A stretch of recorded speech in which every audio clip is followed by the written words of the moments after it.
Founder and CEO of Title Leader. When I first meet with a prospect, I'm going to ask them several questions about how they manage their title process, and I know it's going to be manual because there's no other way to automate it other than Title Leader. So I'm going to ask them a variety of questions about how they handle that process, all the different steps, and then I'm going to ask them how many people are on their team and who on their team orders the title searches. Is that centralized into a real estate team, or is it decentralized out into the developers that handle projects from cradle to grave? So I will find out the answers to those questions, and some of those questions look like this. I'll say, how many people do you have ordering, and who do you typically order from? Do you order searches up front? Do you go straight to commitments? I'll ask them the type of title products that they offer. And by the way, there are three types of title products you can offer. There's early, middle, and end. So the early title products you can get are before you sign a site control agreement, and we have a couple of specific customized products for that our customers wanted. One of them is included as Next Era. And that's upfront before you sign a site control agreement. It gives them some vesting information, ownership, et cetera, of who owns the real estate. The second, the middle title products that you can order in the process are going to be title searches. You can get searches back a lot faster, 100% faster than if you're ordering title insurance commitment. So a lot of developers will order any kind of title search in the middle of the process. So they don't have to wait forever to get a commitment. And then the third and last is the title insurance commitments. And when you order those, it can take 4 to 8 weeks to get those back from the title insurance underwriters, where you can get searches back in 10 to 14 days. For the same length of search that you're going to need for either one of those, whether you're going to order a search or a commitment. So anyway, searches you can get back a lot faster, and it helps you be able to identify. It helps searches help and commitments help renewable energy developers identify fatal flaws in the property. All right, is there some sort of an ownership issue? Are there liens on the property they can't get out of? Are there disputes, boundary disputes with neighbors or entities that, by the way, all of these problems can be solved. Any title problem can be solved. It's just a matter of how much time and money you're willing to invest in the solution, right? So anyway, all renewable energy developers are out there, specifically solar developers. A mandatory piece is this title piece. And so they're going to be ordering, tracking, receiving, access, storing, finding, communicating back and forth to solve problems. And they're going to be doing multiple steps with invoicing and payment. So there's three major categories of mandatory steps that every solar developer must go through in the United States. And so we've automated all of that to eliminate hours worth of work. So with Title Leader, they can handle the same amount of work that takes a couple of hours in a few clicks. And we also eliminate the number one problem of weeks of delays for title work. All right. And our platform is free. So we do not charge subscription fees, license fees, or having to use our limits. All right. So let's get into the platform. Here's our platform. It's extremely simple, but extremely robust.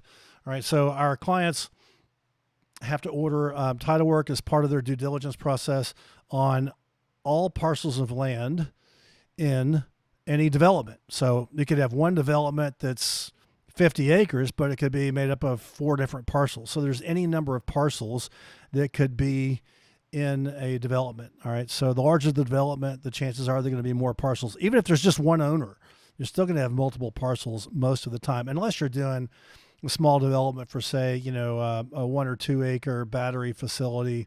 That's likely to be 80% of the chance likely to be just one parcel.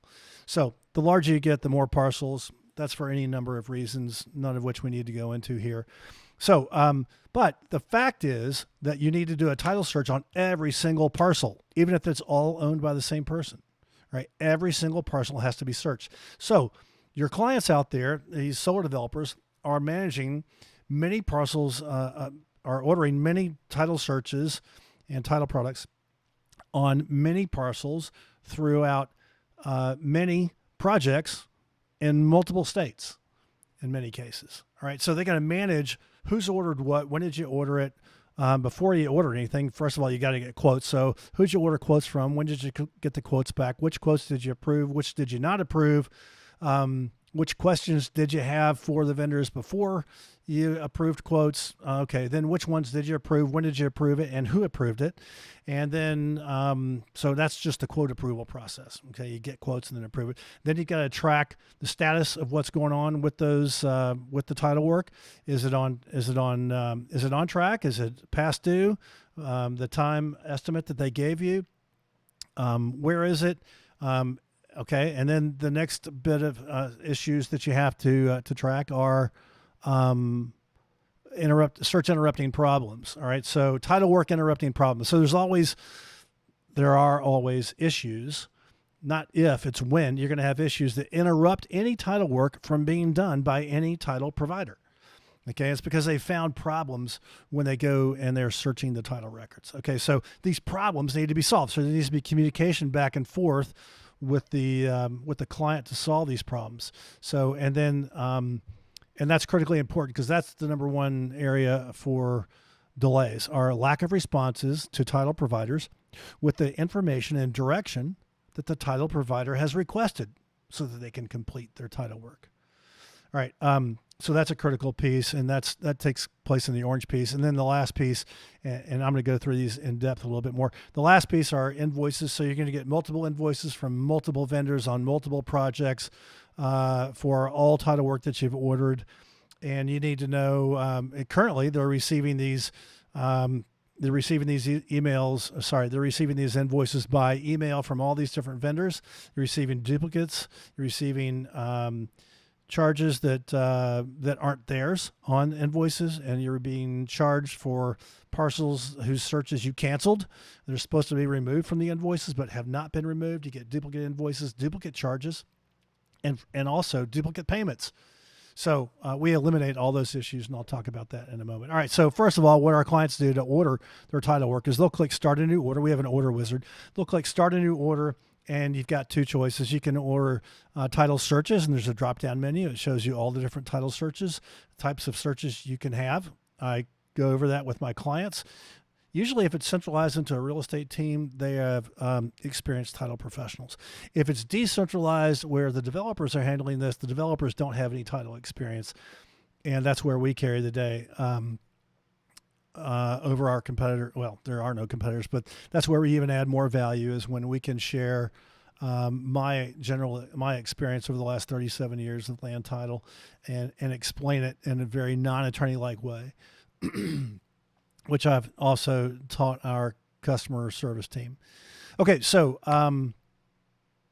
they drop in the parcels. They choose whether or not they're going to order a title search and what length of search they want, depending on the purpose. Or they choose if they want a title insurance commitment. Let's assume that they're going to order a title search right off the bat. So they'll drop in the spreadsheet of, say, 10 parcels. They'll click that they want a title search and they want it to be a 100-year title search, and they click enter. As soon as they click enter, boom, they get a visual representation of their order here right in the middle of their dashboard in the open orders box. By the way, as they enter their order or drop in the spreadsheet, and I give them a spreadsheet template that's got all the information in it. So as soon as when they're entering their order, they can add a nickname. You can change this nickname anytime you like. Some people have really long nicknames. Some people use short nicknames. Doesn't matter. But this is the order number plus the nickname. So the status will show that it'll say awaiting quotes. And then as soon as the quotes hit their dashboard, the blue line extends to the right. They will have picked 3 of the different 8 title insurance underwriters in our marketplace. So they will get 3 quotes, a maximum of 3 quotes. As the quotes hit their dashboard, the blue line extends to the right so they can see what the status is.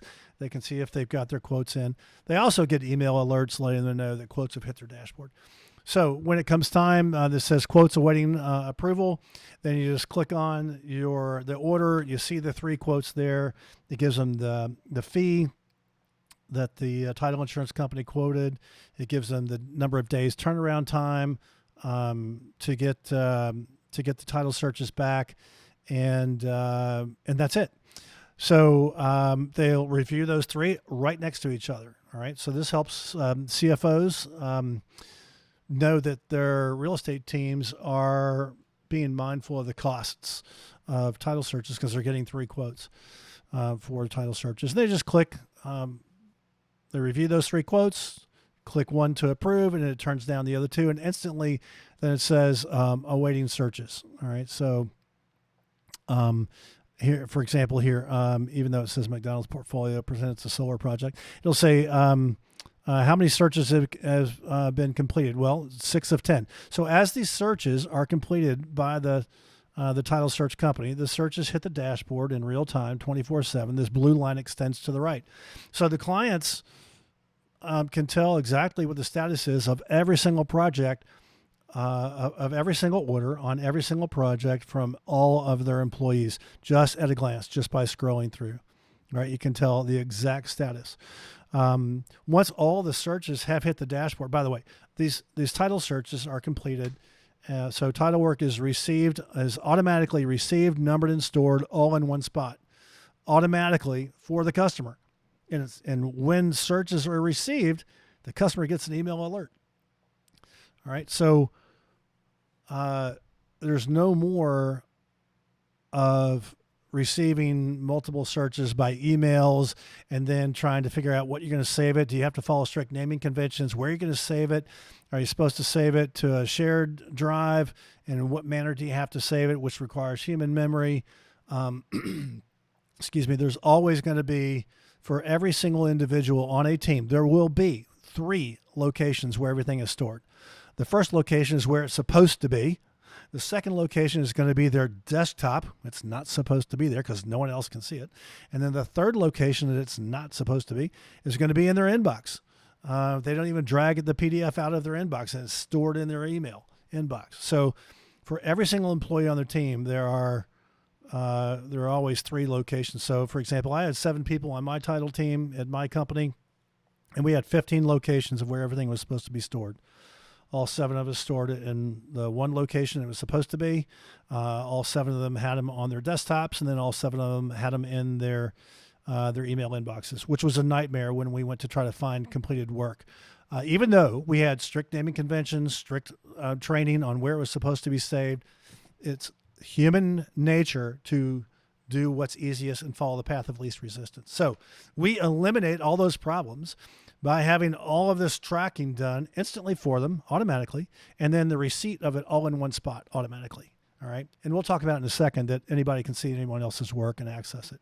So the tracking takes place here. So right now, clients are doing tracking, if any. They're doing tracking by handwritten notes and hard copy folders, or they have a spreadsheet. Okay. And spreadsheets are going to require data entry and color codes and error and omission and backlogs of data entry. All right. So they were never accurate. We had a big spreadsheet in our office we were all supposed to use, and it was never accurate. And so you can never know exactly what's going on. And that's critically important to know what's going on when you have a problem that needs to be solved. An issue takes place in one of your projects and you've got to solve it. And guess what? The employee is not there to answer the question that ordered everything. And if you don't have Title Leader where you can look through and find everything, you're not going to know what the status is of a title work, because that employee is working in what we refer to as a work silo, right? They're using their computer and their inbox. And most of the time it's on a laptop and they're taking it home. Even if it is in the office, many people are working remotely in different states. It's impossible. All right. But if it is in the same office, they'd have to go in and scroll through their inboxes and scroll through their e-files and see where it was named and see where it was stored and try to find it. And then if they're not there, they've got to find the answer to this critical question and solve the problem so that work can be gone, because your employee is going to be out longer than just one day, right? Because they're at illness, they're at vacation, they've left the company, or they've been fired from the company.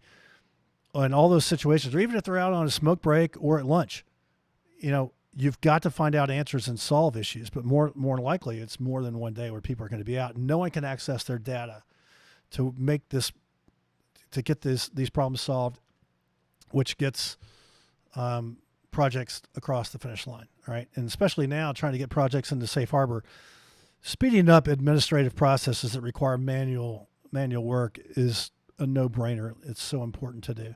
All right, so we eliminate all those problems with tracking. The next issue is finding. Currently, they're scrolling through inboxes and e-files, trying to find folders and find completed title work. We eliminate that problem by being able to add nicknames. You can scroll through and find. You can also use this search oval, and you can input any data in this field, in this search box, from any data of any field of any order, and find it in a millisecond. All right, so there's no more hunting, and there's no more calling around to your teammates saying, hey, did you receive this? The vendor said they sent it to our office, but I didn't get it, and I need to know if you got it, and asking different coworkers or getting on the phone and calling them if they're in remote parts, if they're not in the same office, texting. It eliminates hunting and gives you finding instantly.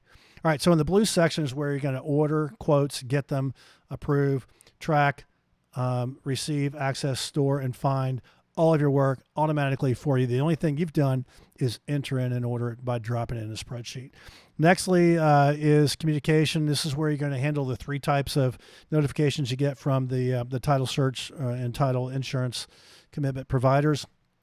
And there are 3 types of communication you receive from the providers, and only 3 types. The first one is a quote that needs to be approved.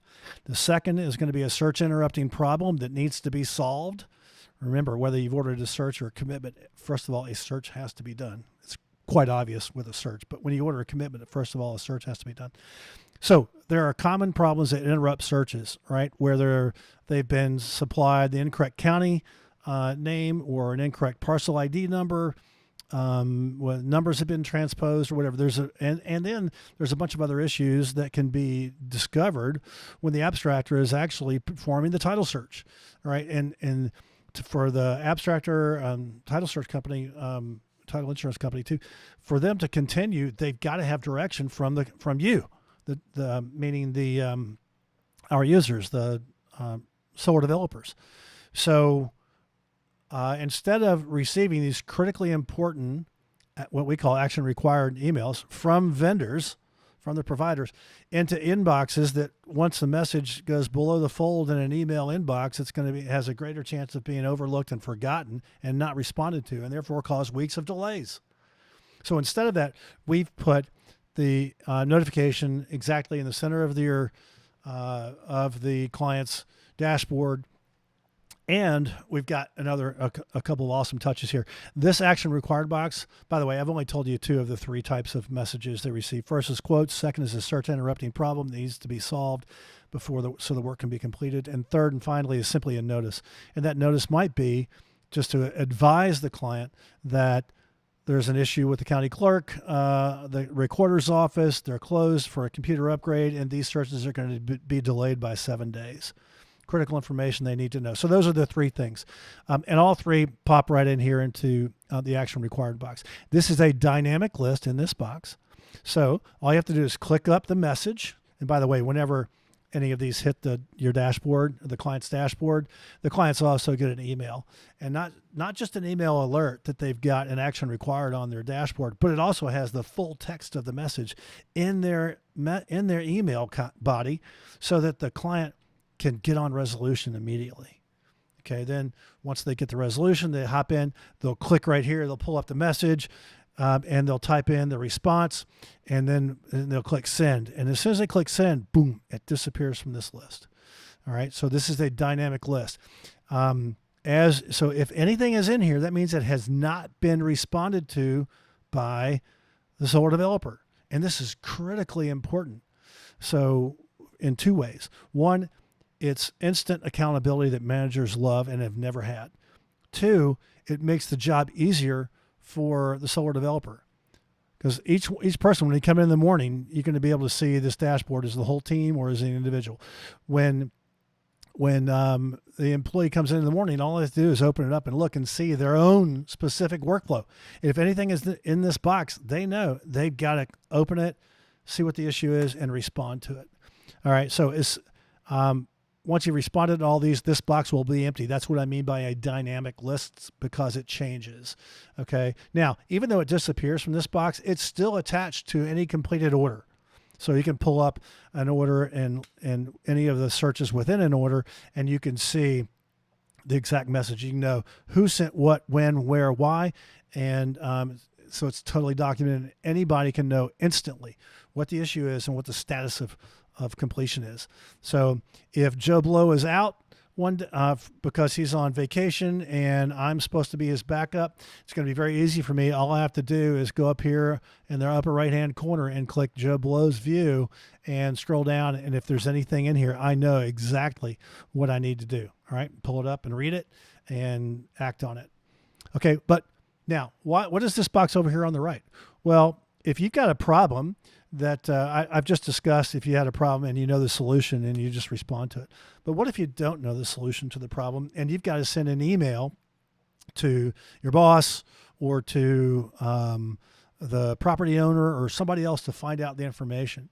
Then you send that information, you send that email out or make the telephone call to that third party, and then just drag and drop it over into a waiting third party response. And you know that it's been taken care of. It's no longer in this box. You've responded to it. It's over here. So all problem resolution of work in progress is right here in the center of the customer's dashboard. So we keep work moving as fast as absolutely possible. Again, it adds accountability that managers love, and it adds job simplicity that teammates love. Lastly is invoices. Currently, as I mentioned before, clients are receiving invoices from multiple vendors on multiple parcels and multiple projects in multiple states with all kinds of problems and duplications and issues that we have eliminated completely in Title Leader. Well, how have we done that? Well, up here, as soon as an order is placed, down here, an invoice is created that matches that order identically. All right, but it's grayed out. It has imported all the fees that you approved, the quotes that you approved. So when an invoice comes in, you don't have to go searching around to figure out what quote did I approve? Is this right? Is it not? You don't have to worry about it. The quote's already going to be in here, but it's grayed out. Now, as the searches hit the dashboard, the invoice populates. So the invoice is always 100% accurate. You can only have one invoice. You can only order a search on a property once without a window warning you popping up. See, there's no duplication of work. There's no duplication of searches. All right, there's of work. If you cancel a parcel, say you get a parcel of, you drop in a spreadsheet of 15 parcels, but you realize 2 of them you don't need because there's water running through that parcel. So we're not even going to be building over there. So I don't need to do due diligence on those 2 parcels. So you cancel those parcels off the order. Boom. It instantly removes those parcels from the invoice. So the invoice is always accurate. You can only have one invoice and you can only pay an invoice once. So there's no duplication of payments. We track invoice aging, unpaid invoices, and paid invoices. All right, so everything is totally automatic. You can find any invoice in a millisecond using the search oval. You can find any action required item in that oval, and you can find any order and search in this order or parcel in that order, regardless of the title product that you ordered. And lastly, when it comes time to payment, it's extremely easy. Our customers just will log in, click any invoice, and pay it with a click leveraging ACH. Some of our bigger clients, well, some super large clients have signed up with ACH, and some small ones haven't.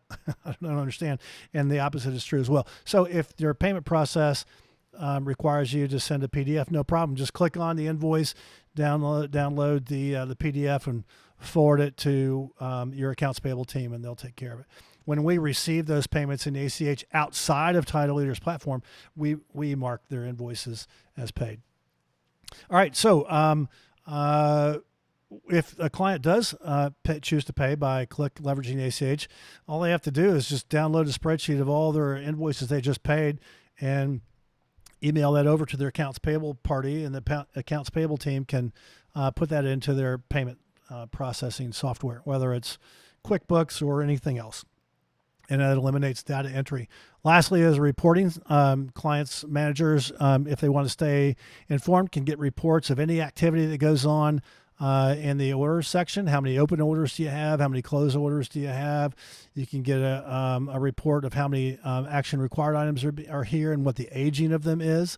That's really important to hold your team accountable to respond to those and keep that response time down. And you can also get report of all open invoices and what's happened, or when they're due, what's past due, etc. All right. Lastly, most importantly, I did reference it earlier, but in the upper right-hand corner is viewing the dashboard as a team versus individuals. Anybody can see and access anybody else's work. And because this is a standardized workflow, people will know, the teams will know exactly where to look, so you can know exactly what's been done and what's been left undone.